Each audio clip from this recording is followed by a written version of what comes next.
You know, the holidays are almost here, and regardless of what holiday you celebrate, this year it's going to happen in the year 2020, which means there are guaranteed to be a lot of feelings. So I want to share 5 tips with you so that you can work to make sure that your holiday is not blue. I'll see you in a minute.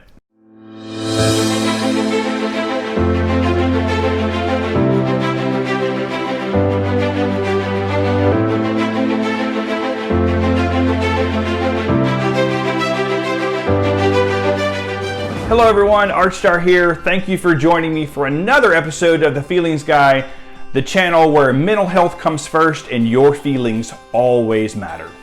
So today we're going to be talking about maybe how not to have the holidays be so blue. Or Christmas doesn't have to be blue. We celebrate Christmas here in our household.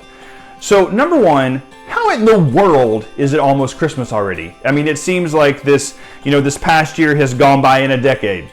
And then secondly, y'all, Home Alone has been out for 30 years. This is the 30-year anniversary of Home Alone. 30 years of Kevin McAllister, famously played by Macaulay Culkin, waking up to find out that his family had left him home alone for the holidays.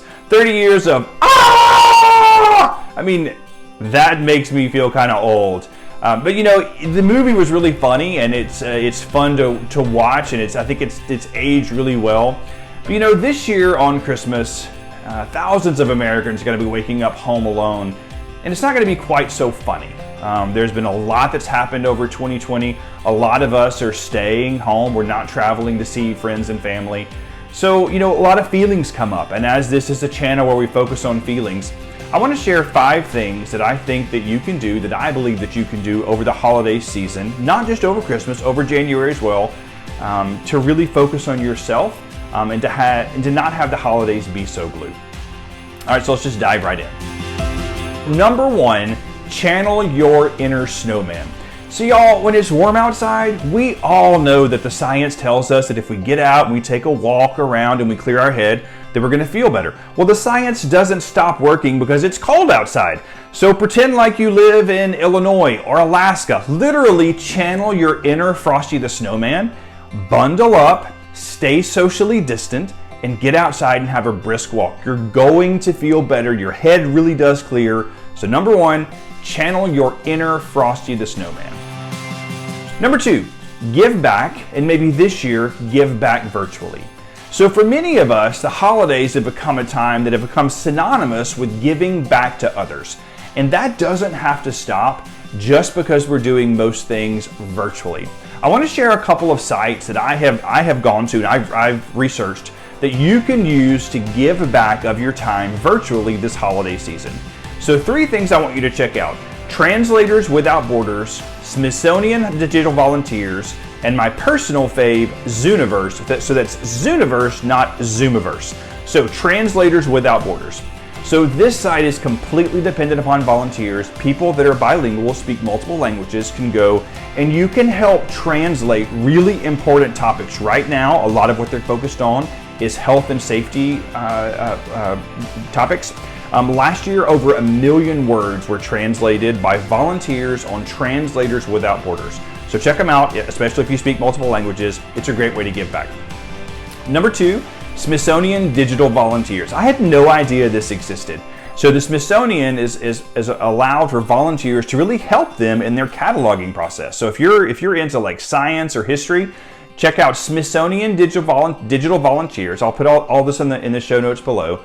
So that you can go and you can do something that you enjoy and you can give service, give back to others. And then lastly is the Zooniverse. And I think this one is phenomenal. Again, this is completely run by volunteers. You can spend hours giving back in a passion project of yours. So you go to the website and then you choose a topic area and then you choose one of the ways to give back, and then you can spend time giving back. So you can give back this holiday season for free, but you can also get that feeling. There's no better feeling than helping someone else, so you can do it virtually this holiday season. Number 3, dress in vibrant colors. So people say that you are what you eat. Well, I believe that you feel what you wear. Y'all, just because it's the winter time does not mean we have to start living in these dark colors all the time, dressing like we're going to a funeral or a wake. I mean, what happens? Like, women start wearing these dark tights and guys start wearing these like dark flannel shirts. Like, what the fork is that? Dress like the feeling that you want to emote. Y'all, I have 30 Christmas sweaters and I'm not going anywhere, so I wear them to go to the bathroom. So put on your Christmas sweater, put on your Hanukkah sweater, wear bright colors. Y'all, I've never had a bad day wearing some neon. Okay.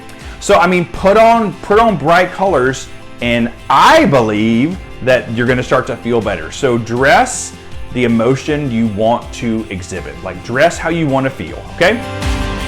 Number 4, try some vitamin D. It's called the sunshine vitamin for a reason, and it can help keep us healthy. It can help improve our mood, but with any supplement that you're considering adding to your diet, you really need to talk to a physician. So check with your physician to make sure that adding a vitamin D supplement is right for you. And then lastly, talk to someone. Listen, you can't help feeling how you feel. I say that all the time. But what you can help is making the choice to sit in those feelings. You don't have to sit in those feelings alone. Reach out to someone, ask for help, talk about your feelings. The good news about 2020, and there is some good news, there's a lot of therapists that are taking new clients completely virtually. And if you're like, you know what, Archie, I don't want to start with a therapist, talk to a religious leader, talk to a classmate, talk to a coach or teacher, talk to a friend. Just talk about how you feel. You don't have to sit in this alone. So listen, I know that there's a lot of feelings happening out there right now. Our family is staying here. We're not traveling anywhere. There's a lot of feelings that surround that, not being with our immediate and extended family.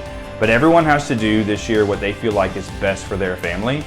And one of the things that I encourage you to do is to focus on your feelings. Okay? I'd love to hear if you think any of these self-care solutions might work for you. And until next time, be happy out there.